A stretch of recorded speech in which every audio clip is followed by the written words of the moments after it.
Vous avez dû être surpris dans votre relation avec un pervers narcissique par le fait que cette personne est centrée sur elle-même, en permanence. Quoi qu'il se passe, il faut que ça parle d'elle. Il faut que tout le monde lui rende des services. Il faut que tout le monde l'admire.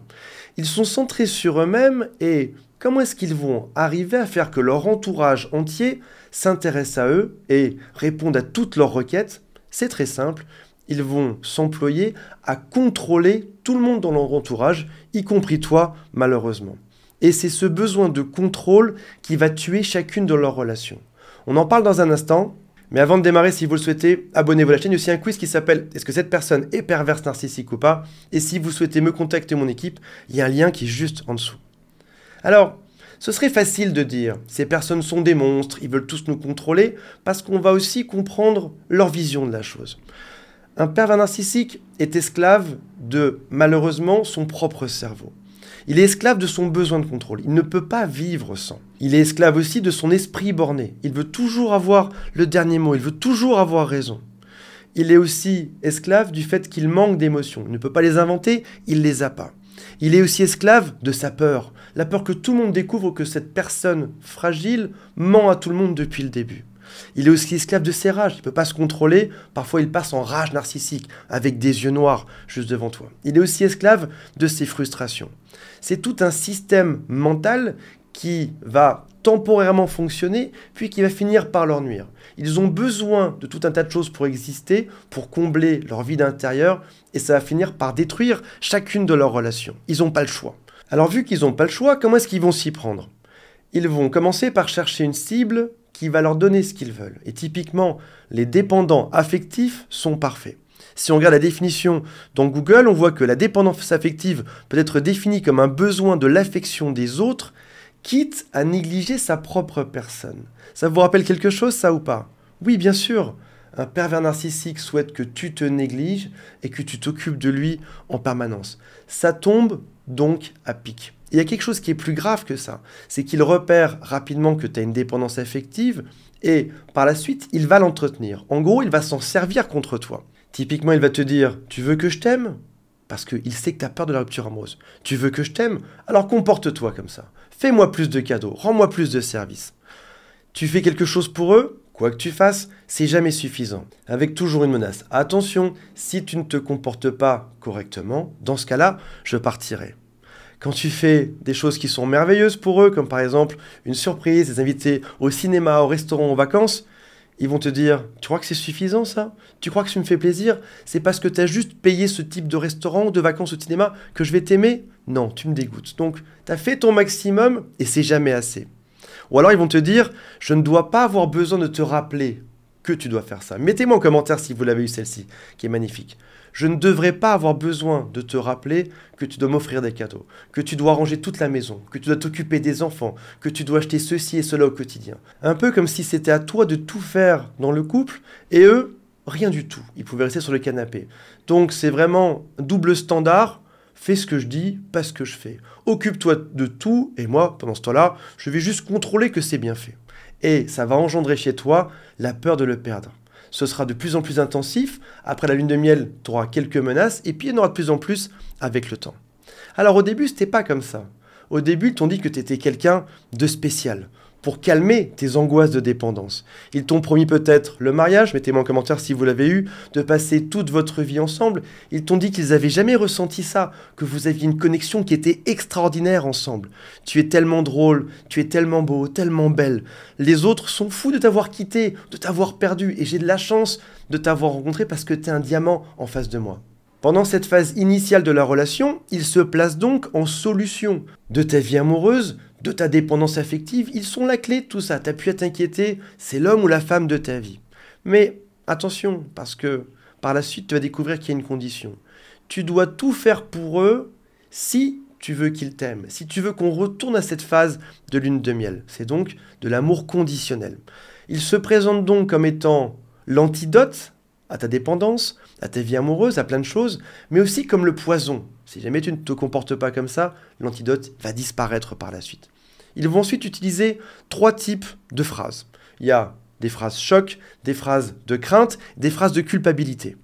Le choc, typiquement, c'est « Tu comprends rien, t'es bête. Là où eux ont encore moins compris que toi, probablement. Ou alors je ne comprends pas pourquoi tu es comme ça. Ou alors c'est des drames à répétition.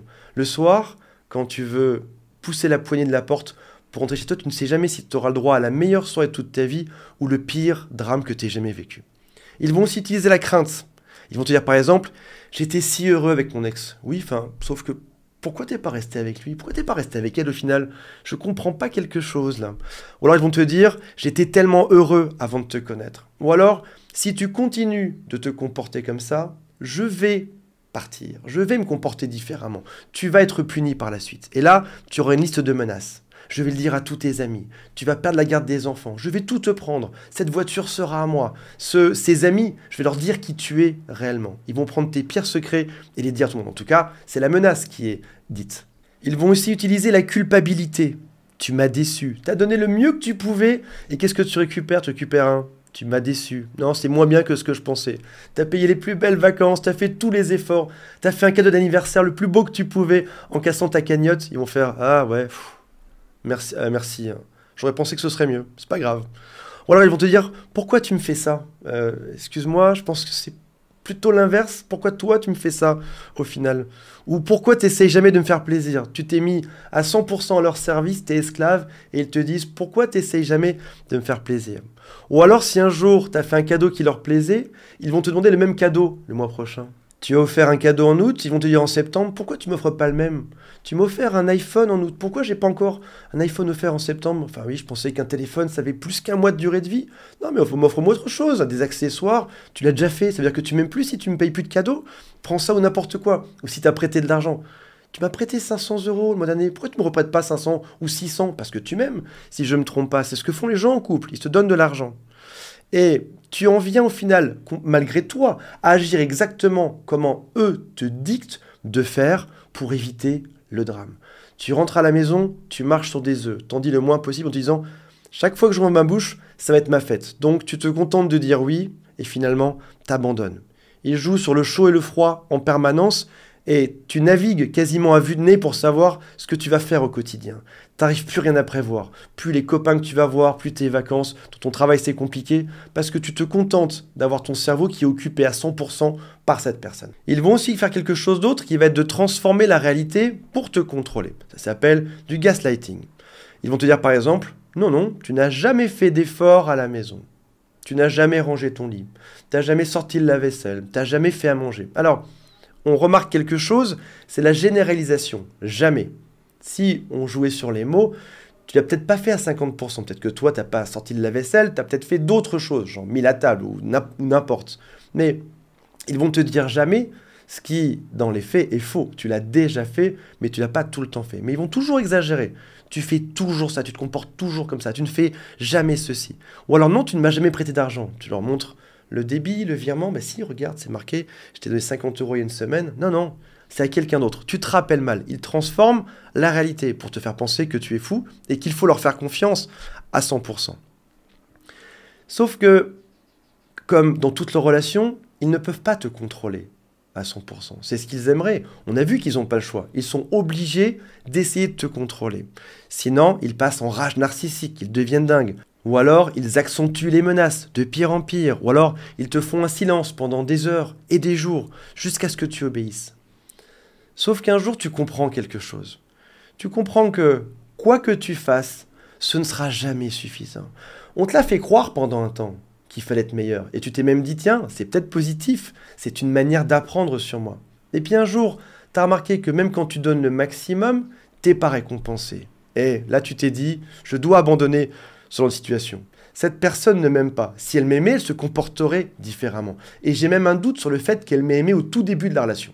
Tu réalises aussi que tu risques ta peau si tu continues là-dedans. Parce que tu vois bien que ta santé décline, ta santé psychologique, ta santé mentale et ta santé physique. Et tu veux pas que ça arrive. Et là, tu fais un jour ce dur choix de partir. Et c'est ce qui va se passer globalement dans la vie de cette personne narcissique. Tout le monde finit par la quitter. Le père narcissique a cette envie de contrôler 100%, il n'y arrive jamais, et les gens finissent par partir, que ce soit en amour ou en amitié. Ils seront toujours seuls dans leurs illusions de grandeur, dans leurs envies gigantesques de contrôler le monde, et ça ne fonctionne pas, parce que ce sont des personnes qui ressemblent à des châteaux de cartes qui finissent par s'écrouler. Voilà mes amis, j'espère que ça vous a intéressé. Je rappelle qu'il y a le quiz, est-ce que cette personne est perverse narcissique ou pas, et toute mon équipe et moi-même qui vous attendons. Salut à tous, bye.